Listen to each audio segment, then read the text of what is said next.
Joining me now, Republican Congressman from Iowa, Steve King. Congressman King joins us from Des Moines. Thanks so much for coming in today. We appreciate it. Thank you, Jake.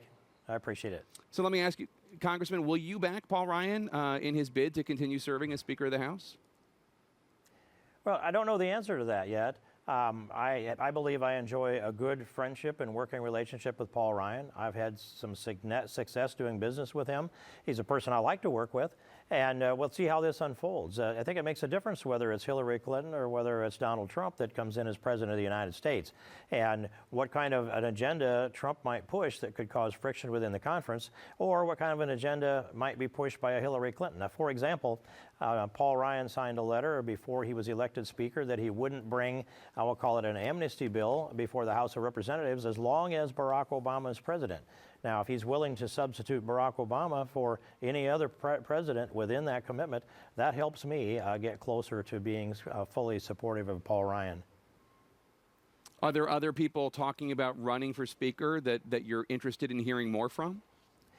You know, I'm not hearing that, and some of that dialogue was taking place nearly 2 years ago as we build up to that time that John Boehner was challenged on the floor. I'm not hearing names right now, but I think too that having a meeting to plan what you will do after the election, it's hard to do that with the contingencies. I would say instead, we're going to know Tuesday night. If you want to have a meeting on Wednesday morning, Thursday, go ahead and do that, and then plan your strategy. It's a lot easier to see the path to follow with clarity when you know the results of the election.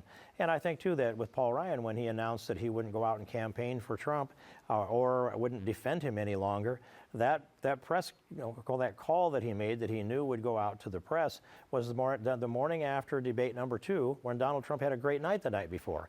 I don't know that he considered Trump's great debate night before he made his announcement at 9 o'clock the next morning.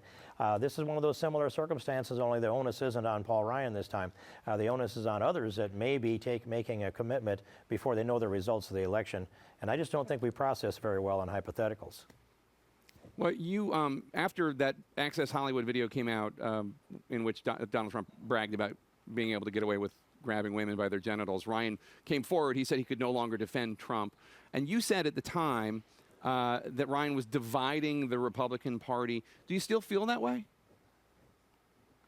Well, that event did divide the party. It gave members of Congress and candidates and Republicans license to walk back or away from Trump. And that was actually part of the directions that were made there. And I believe from well before that day, and I believe to this day, that we are joined at the hip with our nominee.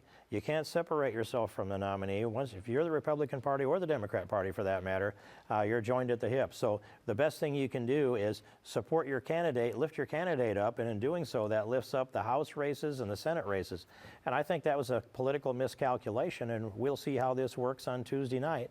But I've seen the pattern of this before enough to be convinced that, as I said, we're joined at the hip. We're going to have to ride with our nominee, and I'd rather be riding with Donald Trump than I would Hillary Clinton right now, Jake. Congressman Steve King of Iowa. Thank you so much. Really appreciate it, sir.